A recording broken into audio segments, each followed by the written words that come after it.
الكنافة بالقشطة من أحلى الحلويات اللي ممكن نعملها في رمضان، وده لأن الكنافة مرتبطة جدا جدا بشهر رمضان وما ينفعش يمر من غير ما نعملها.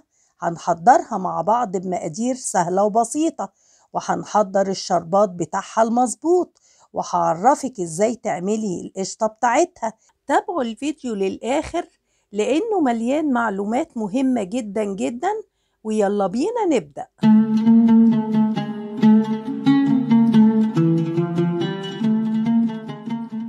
أهلا بيكم مرة تانية. في البداية حبايبي هنحضر الشربات اللي هنعمل بيه الكنافة بالقشطة. كوباية مية وكوبايتين سكر، نص ليمونة حبايبي. هنرفع الشربات على البوتاجاز مدة 10 دقايق لحد الغليان. وده حبايبي شربات الكنافة بعد لما خلصناه. شوفوا ما شاء الله قوامه تقيل ازاي، ما شاء الله عليه. هنركنه بقى على جنب ونبتدي نحضر القشطة بقى مع بعض. بعد حبايب قلبي ما خلصنا الشربات بتاع الكنافة، تاني حاجة هنعملها هنجهز القشطة بتاعت الكنافة، وبنجهزها طبعا في الأول علشان تبرد. هنحتاج لتر حليب، كل ده على البارد، تعمليه على البارد. بعد كده 6 معالق كبار نشا، معلقتين كبار من السكر بس. تقلبيهم كده كويس، لازم تقلبيه كله كده هوت على البارد قبل ما تولعي البوتاجاز علشان تخفي اي تكتلات بالنسبة للنشا. بعد لما النشا اختفى كده زي ما انتوا شايفين، نبتدي نشغل البوتاجاز وايديكي تكون طبعا فيها.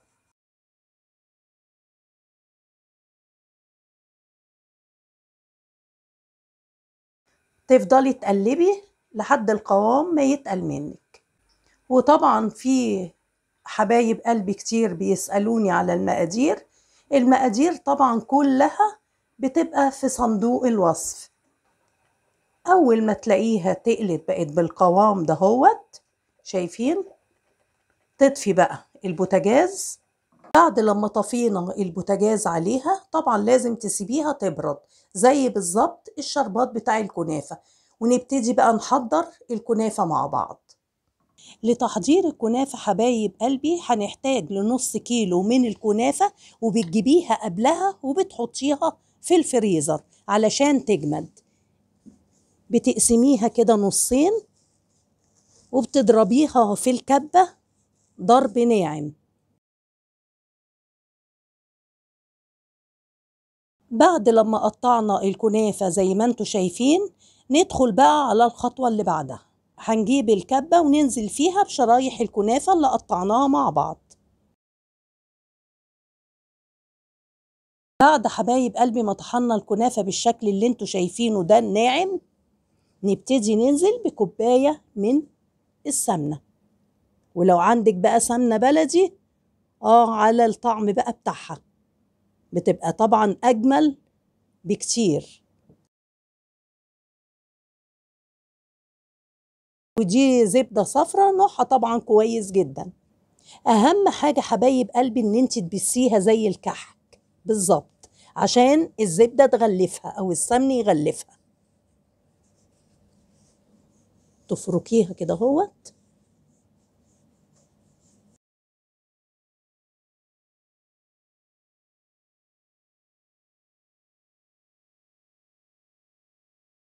بعد لما بسينا الكنافة بالشكل اللي انتوا شايفينه دهوت، هننزل ب4 معالق كبار سكر بودرة.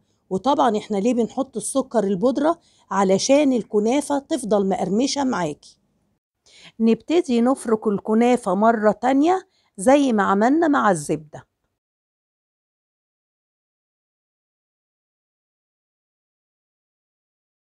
بعد لما غلفنا الكنافة بالسكر البودرة والزبدة، ندخل على الخطوة اللي بعدها.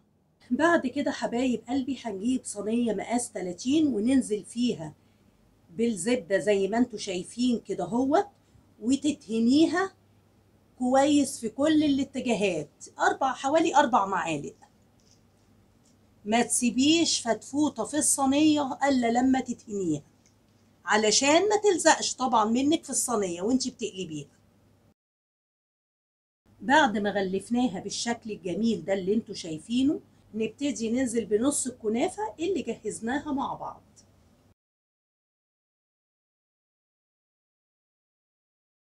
بعد كده بنجيب صينية أصغر منها طبعا، وتبتدي تكبسيها من الأطراف.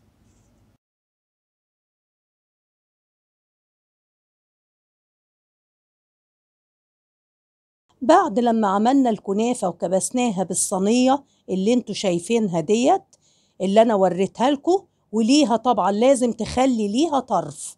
بعد كده هنبتدي ننزل بالقشطة اللي احنا عملناها مع بعض. وطبعا القشطة لازم حبايب قلبي تكون باردة، ما تحطيش القشطة سخنة على الكنافة. بعد كده افرديها في الصينية زي ما انتوا شايفين كده. بعد حبايب قلبي ما حطينا القشطة زي ما انتوا شايفين كده، ننزل بقى بالكمية اللي متبقية من الكنافة بتاعتنا، وتقفلي بقى صينية الكنافة الجميلة اللي انت عملتيها.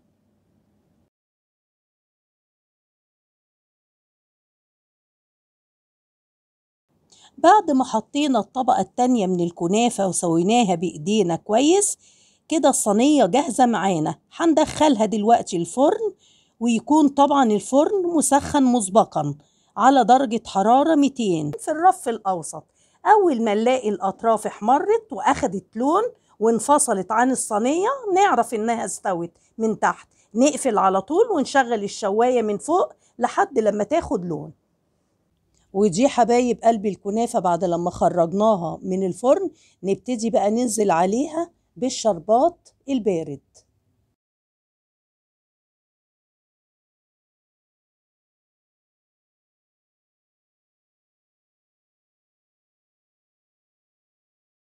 ايه رأيكم بقى حبايبي في الكنافة بالقشطة؟ عاوزة اقول لكم ريحتها جميلة جدا جدا وذهبية وماسكة نفسها زي ما انتوا شايفين. لازم بجد تجربوها، وان شاء الله تعجبكم جدا جدا. يا ريت تعملوا لايك للفيديو لو عجبكم، دعما للقناة والمجهود المبذول. اوعوا تمشوا من غير ما تحطوا اجمل لايك وشير مع كل حبايبكم اللي بيحبوا الكنافة بالقشطة. واشوفكم على خير يا اجمل متابعين في فيديو جديد ان شاء الله.